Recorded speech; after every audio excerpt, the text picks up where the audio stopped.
Alors, qu'est-ce qu'on fait quand on entend le son de la cloche? Oui, on respire tranquillement, on se détend. Écoutez.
Bonjour mes chers amis. Everyone has earphone? Anyone needs earphone? Vous comprenez tous français? Oui. Ok. Maintenant, je vais vous raconter une histoire. Est-ce que vous aimez bien les histoires? Vous voulez écouter une histoire? Oui, si Oui. c'est Astérix et Obélix, moi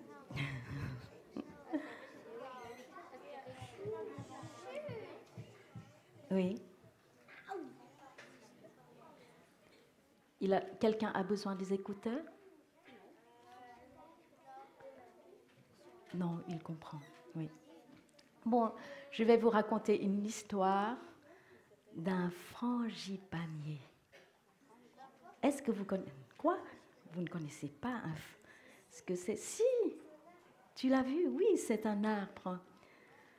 Mais beaucoup d'entre vous, vous ne l'avez jamais vu, n'est-ce pas? Sœur de Rio, est-ce que tu peux montrer la photo d'un frangipanier à nos amis? Et je comprends que vous ne l'avez pas vu, que vous ne l'avez jamais vu, parce que c'est un arbre qui pousse dans des pays chauds. Ça pousse beaucoup en Asie, mais pas en Europe.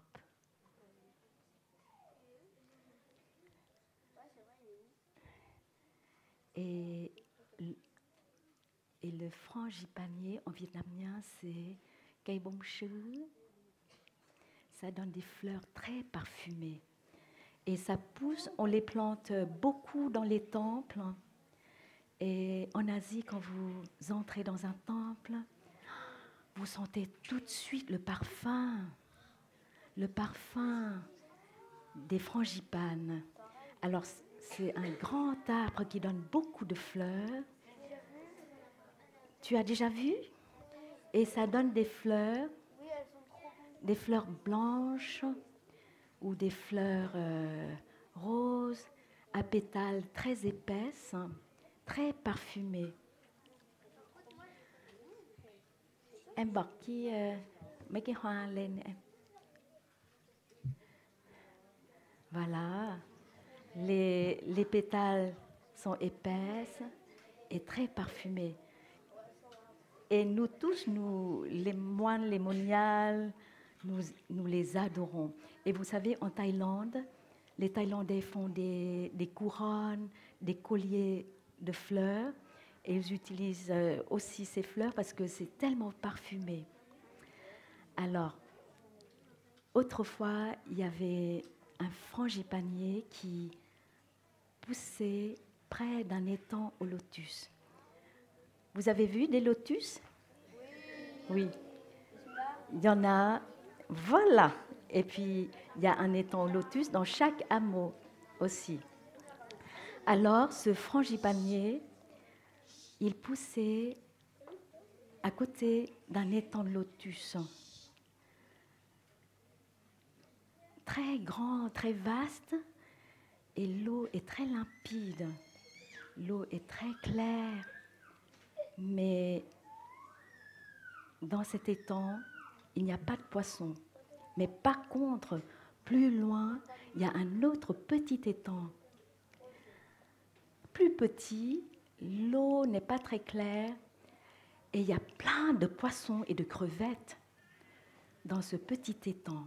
L'eau est plus sale, l'étang est moins beau, et il y a une grande population de poissons et de crevettes dans cet étang. Et un jour, le frangipanier, il a vu un héron. Vous connaissez? Oui, oui, vous connaissez tous les hérons, parce que les hérons, ils sont nombreux en Europe, en Amérique. Oui. Alors, il y a un héron qui est passé, il a vu les deux étangs, et il a vu la différence entre les deux étangs. Et puis il a réfléchi, et puis il a souri, et puis il s'est envolé au petit étang, et puis il se mettait debout, l'air pensif et triste. Alors, il y a plein de poissons qui l'ont vu et qui s'approchaient de lui pour lui demander « Monsieur Héron, bonjour, pourquoi vous avez l'air triste comme ça? Vous avez l'air pensif et triste. Qu'est-ce qui vous arrive ?»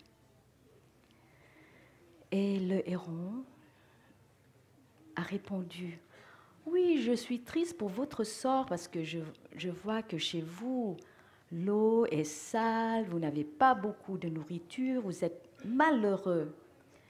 Et j'ai vu un autre étang là-bas, beaucoup plus vaste, plus beau. Il y a plein de fleurs, d'arbres autour de cet étang. L'eau est limpide et il y a plein de nourriture et pourtant, il n'y a personne qui y vit.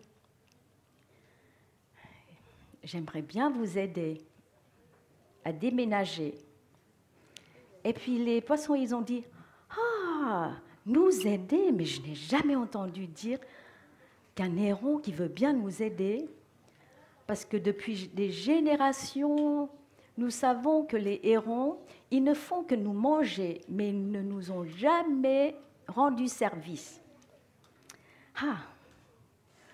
Et le héron, il a dit « Oui, c'est vrai, vous avez raison, mais moi, je suis différent. Je suis très différent de mes ancêtres. J'ai envie de vous aider. Et si vous ne me croyez pas, je peux amener quelqu'un d'entre vous d'aller voir le paradis, pas très loin d'ici. » Alors les poissons, ils se sont réunis, ils ont beaucoup discuté entre eux. Alors, est-ce qu'il faut croire à ce héron ou non? Est-ce qu'il dit la vérité? Est-ce que c'est vrai qu'il est différent des autres hérons? Est-ce que c'est vrai qu'il veut nous aider? Et puis les poissons, ils ont beaucoup discuté entre eux, ils ont eu une réunion. Et puis finalement, ils ont dit, pourquoi ne pas essayer? On va demander à notre frère aîné, très âgé, qui a beaucoup d'écailles, très dures, aussi dures que la pierre. Le héron, il ne pourra pas le manger. Il va se faire casser les dents s'il mange ce poisson âgé, très vieux. Et puis, les poissons se sont retournés vers le héron et ils ont dit, nous sommes d'accord, on va envoyer quelqu'un pour aller voir si vous dites la vérité. Alors le héron, tout content, il a pris leur frère aîné dans son bec très long. Vous voyez, le bec d'un héron est très long. Il a pris le vieux poisson, il s'est envolé et il a atterri au grand étang et il a laissé le poisson dans l'eau. Alors, le poisson, il a nagé, il a exploré dans tous les coins de l'étang. Jamais il a vu un étang si beau, l'eau si claire et plein de nourriture. La nourriture est abondante. C'est un vrai paradis.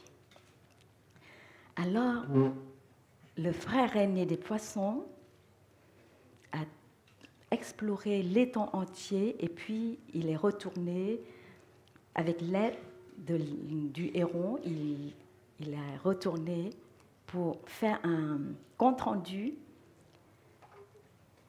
à sa famille nombreuse, grande famille. Et il a décrit dans tous les détails, avec tous les détails, que c'est vrai qu'il y a un paradis pas très loin de là. Et tous les poissons étaient très contents. Bon, on va déménager. Et puis, le héron a pris à aider un par un à l'autre étang, le vaste étang. Et il a pris un poisson, un papa poisson. Le papa veut y aller en premier pour être sûr que tout va bien. Alors il a pris le papa poisson avec son bec, il s'est envolé et cette fois-ci, au lieu d'atterrir à l'étang, il a atterri juste au pied du frangipanier. Et puis le poisson a dit « Mais je ne vois pas l'étang. Où est-ce que vous m'amenez ?» Et puis le héron, il a dit « Ha ha ha, tu crois que je suis stupide? Je ne vais pas te rendre service comme ça, gratuitement. » Et puis il a mangé le poisson. Et le frangipanier, il a vu tout ça. Mais il ne pouvait pas. Il voulait dire aux autres poissons, attention, ne vous laissez pas vous tromper par le héron. Et puis elle a vu le héron tout content, il a retourné à l'étang, au petit étang pour prendre un autre poisson. Et ainsi de suite, un par un, il a amené un par un au frangipanier pour tout manger. Et le frangipanier, ça lui a fait mal au cœur. Il a assisté à cette scène atroce. Il voulait faire quelque chose. Il voulait crier aux poissons, arrêtez, arrêtez. Il va vous manger, il va vous tuer. Mais il ne pouvait pas, et les poissons ne l'entendaient pas. Il voulait courir vers les poissons pour dire arrêtez, mais il ne pouvait pas parce que ses jambes étaient bien enracinées dans le sol, il ne pouvait pas bouger. Et tous les poissons sont partis au lieu d'aller à l'étang. Alors, ils ont été tous tués au pied du frangipanier. Et le poisson, et le héron, il ne voulait pas arrêter. Il est allé à l'étang et puis il a continué avec des crevettes. Parce qu'il restait encore des crevettes dans l'étang. Et puis il a continué comme ça plusieurs jours. Et le frangipanier a pleuré. Est-ce que vous avez déjà vu un arbre pleurer? Oui. Oui? Où? Et quel arbre? Quand il pleure. Oui, tu l'as vu? Oui.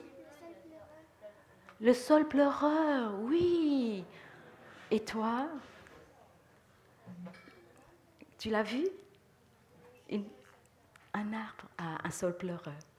Moi, j'ai vu un arbre pleurer. Et toi aussi, tu l'as vu? Moi, j'ai vu un arbre pleurer pendant les funérailles de mon maître au Vietnam. Oui. Ah, quand la sève coule. Je vais vous raconter. Pendant les funérailles de notre maître au Vietnam, à Hue, alors quelqu'un m'a tiré. Viens, viens, viens. Et il m'a montré un arbre près de la pièce de notre maître. Tous les arbres étaient secs et seulement cet arbre, il y a les gouttes d'eau qui coulent et toute une partie du sol était mouillée. Et les Vietnamiens, ils croient que c'est l'arbre qui pleure. Et il m'a montré ça et j'ai pris un téléphone pour filmer ça et je garde encore. Jusqu'aujourd'hui, je ne comprends pas ce phénomène.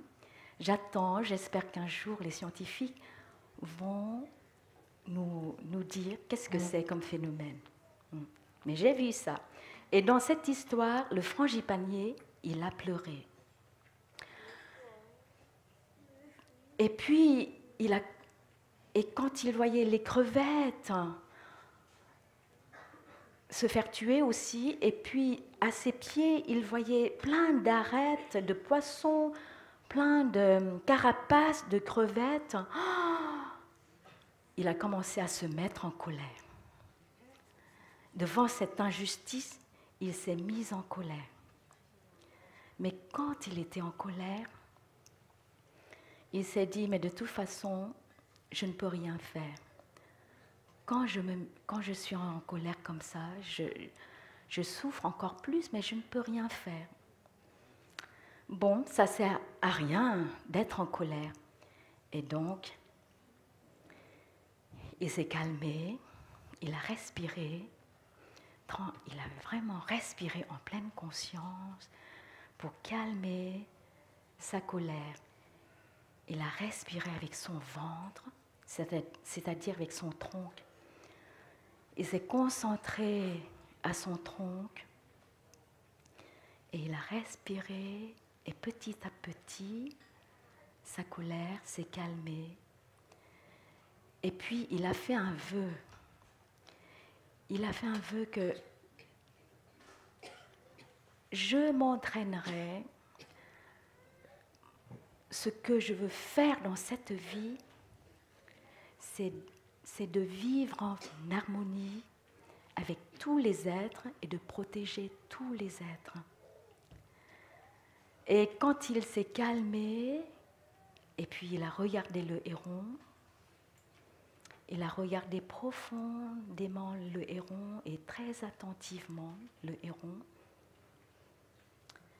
Et puis, quand il était bien calme, parce que avec la colère, il ne voyait rien, il ne voulait taper, crier, mais grâce à la respiration profonde, il s'est calmé et quand il était bien calme, il a dit, mais ah oui, mais le héron,